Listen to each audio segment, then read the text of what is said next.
Think again. This was Mashak. 71 What makes him hours think that ago. these are funny? But even if you What makes him unscramble think this that these are train, funny? Wait, my this is what you trail choose to leave on your phone for that? I mean, it's is not even funny. It's not funny. Good luck. Mashak, it's neither of them are funny. They're not even... It had been 3 days since the Dion bomb.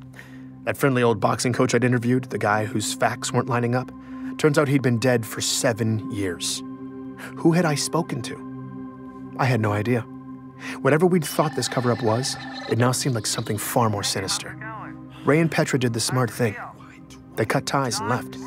Mashak was the only one who hadn't bailed. Oh God, you know what? It's not funny, Mashak. Instead, he'd give me a potential breakthrough. Apparently, I was about to be contacted by FERO, a mysterious insurgent with intimate knowledge of ONI's tactics and buried history. That was the good news. The bad news? I'd heard nothing since. FERO was a no-show. Mashak was AWOL, and I'd spent the past 72 hours listening to these 2 ridiculous pre-recorded messages over and over. You know what? Who do you think you're outsmarting? I'm the only human in existence who wants to find you. Good luck. My team had been reduced to this man. In a weird way, I'd been comforted by the idea of Mashak's constant surveillance. I liked knowing that at least somebody was out there, even if just to corroborate my existence. Mashak, Not reaching. are you there right now? The recorded message. Are you listening? You idiot. And now, he was gone. I was beginning to worry something had happened to him. Mashak, are you listening? Just tell me if you are. Wait, is that you? Mashak? I'm so glad you got through. Oh, man. Where have you been? So I could rub it in your face that you're now 3 full Oh, days come on! behind me. Oh, my God. Good luck. Oh, my God, if I ever get a hold of him, I'm going to kill him. I'm Benjamin Giraud, and this is Hunt the Truth.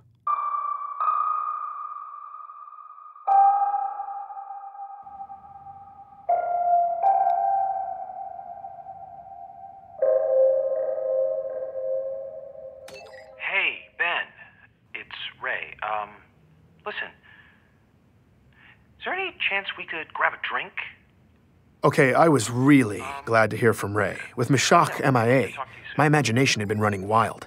If anything had happened to either of them or Petra, that was on me. So getting this call was a huge relief.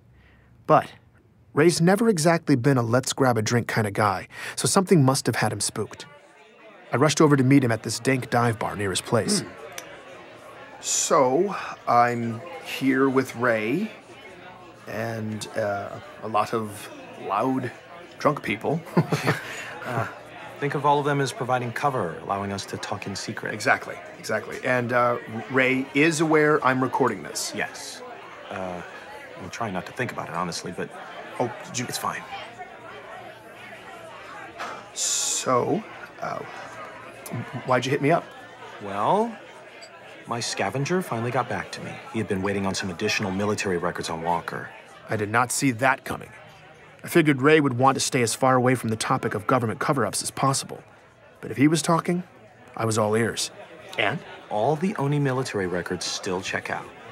And ONI handles all military records, so... Well, almost all. Ray explained that every enlisting soldier has to sign an affidavit that their service was voluntary. That way, later on, if some grieving family member tries to claim it was involuntary, ONI is covered. But the office created to handle all those records is a rubber stamp joke. Of the roughly 200,000 involuntary service claims they've received over the years, they have ruled the exact same way family loses, ONI wins. Every single time. The process is so automatic, Ray says, that when his guy pulled the records, it was the first request the system had received from a human being in 50 years. Well, And Ray was here's giddy, where it gets interesting so I from knew a he was about to certain deliver the perspective. punchline. 180 days after a soldier's service period ends, the system is supposed to refile the record from active duty to retired. No, Yes. Walker's records weren't retired. And they weren't active either. What? Jacob Walker is the only soldier in the entire military database that is neither active nor They retired. missed that? How could they miss that? Nobody checks? Nope. Nobody but me. Ray had caught ONI in a major admin snafu. And I guess he was on a roll because what he said next blew my mind. Mild-mannered analyst Ray Kurzig had used my recording of Walker's voice as a template to scan the slush for voice-matching audio. Then I just took walking voice That and cross-checked was the straight-up audio. pirate stuff. You what? Ray. You're an animal right now. Who are you? Oh, you are gonna love what I found, Ben. Get ready to take back the road, Ganymede. This is your chance to be one of the first on the planet to have your very own hog. More than 3 tons of... Here is our boy, Jacob, 19 years ago, hawking utility vehicles for some random dealership. Hog, one of Oh the my God. must-own and best driving It's a utility commercial? vehicles on the market. Yeah. The new 56 hogs an are shipping actor. now. Visit or call a qualified dealer. It's Beauty and the Beast.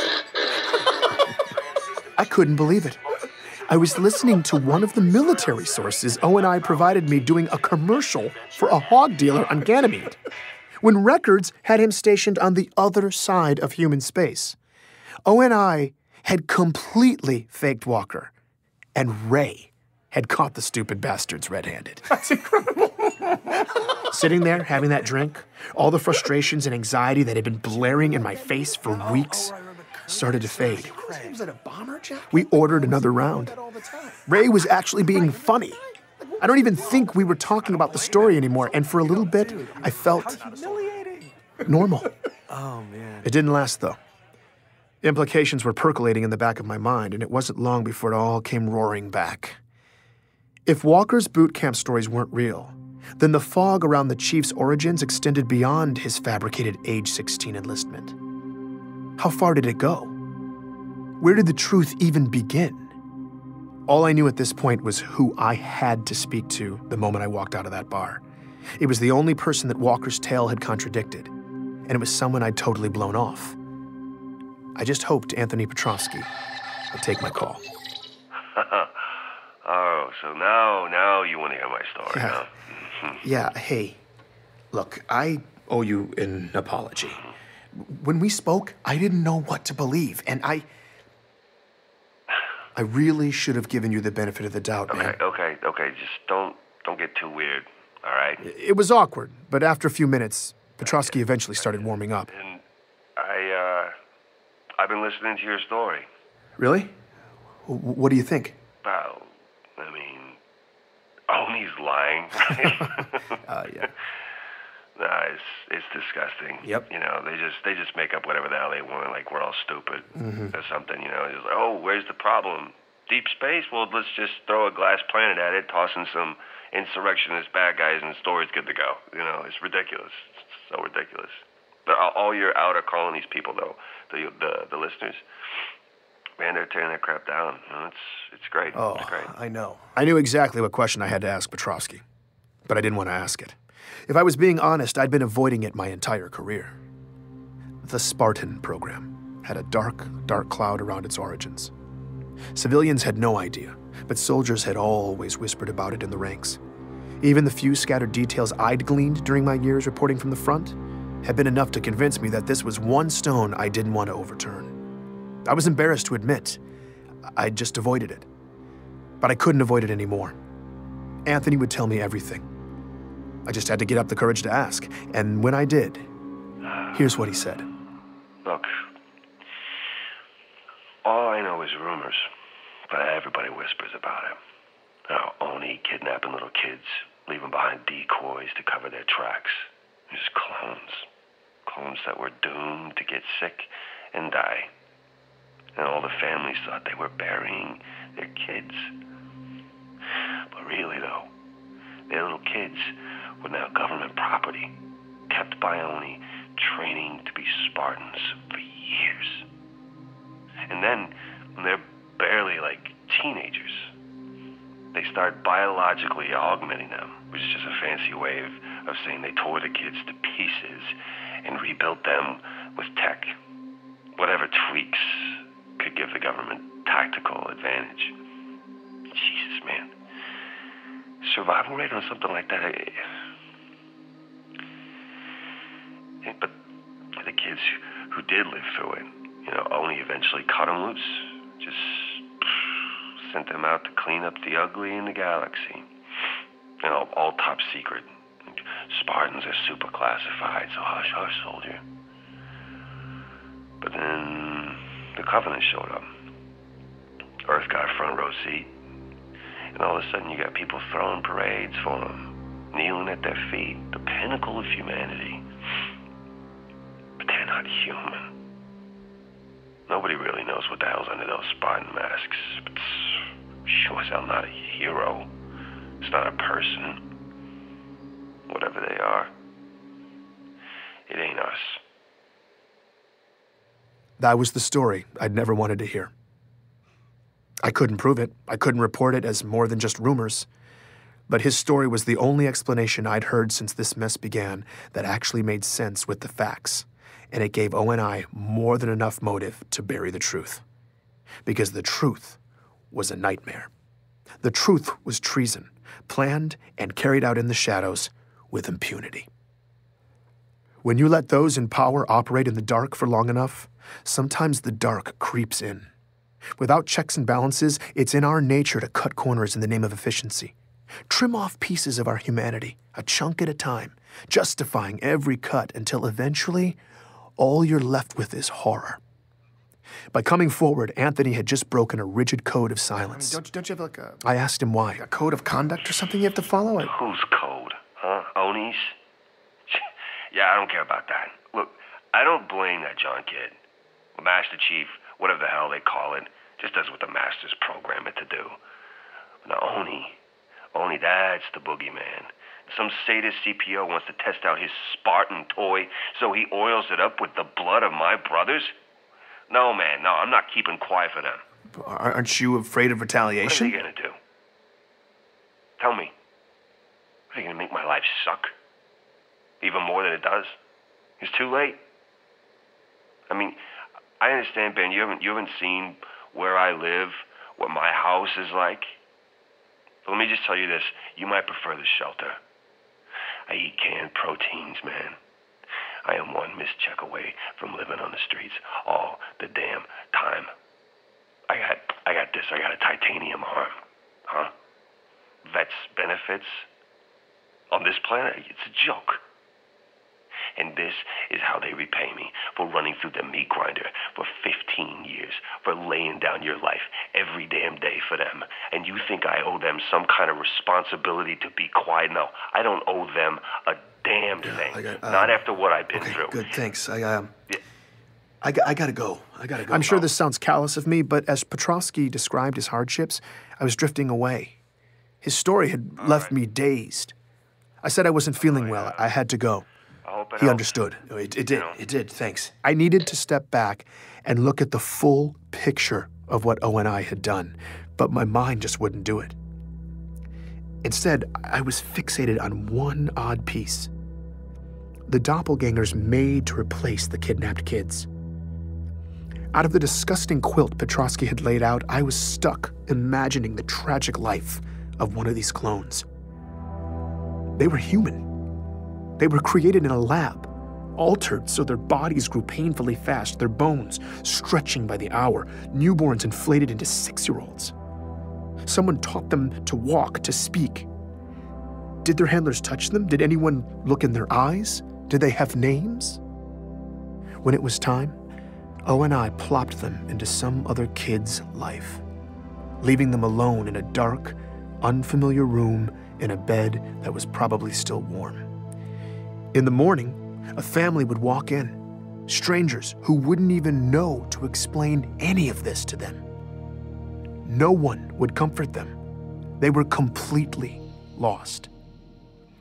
And then these small children would begin to die, breaking, withering away, surrounded by confused, heartbroken strangers who were powerless to help them, all the doctors making frantic attempts to stop the spreading rot from eating this little, terrified person alive.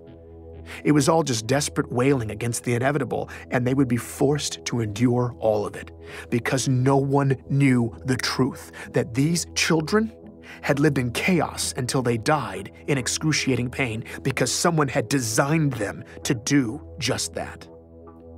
The nightmare the clones endured was not a byproduct of O&I's plan.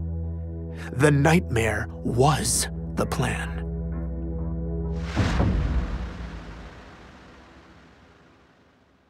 Did you hear an unpleasant story.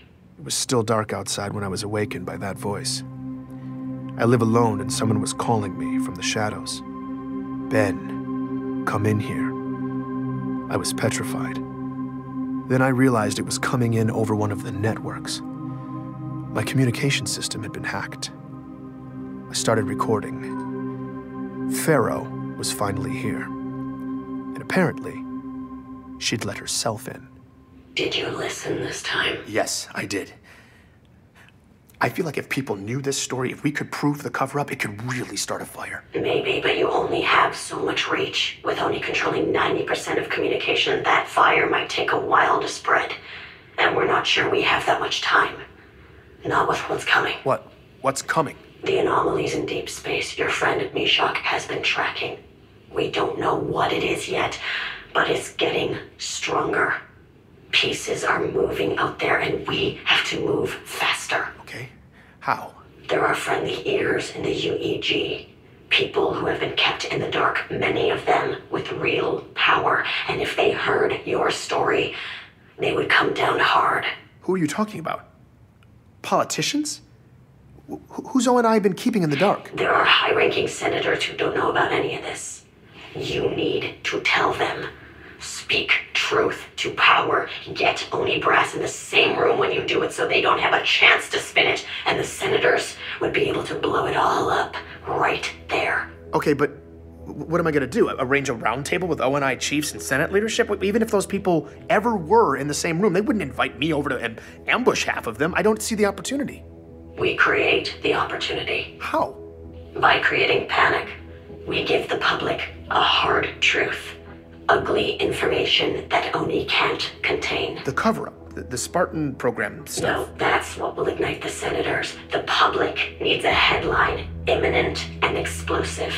Your story will make waves in the outer colonies, but on Earth and everywhere else, it's too complex and historical to cut through the noise. We don't have time for a slow burn. The public needs to hear a simple message. That we all might be about to die. And that's what we'll give them. FERO was a force of nature, and something big was about to happen. It would get sympathetic politicians and O&I leadership all in the same room and set the table for me to lay out my proof, expose the cover-up, and blow it all open. Oni will be right where you want them, and then I'll open the door. And once you're in, you go for the throat. Please join me for the next episode of Hunt the Truth.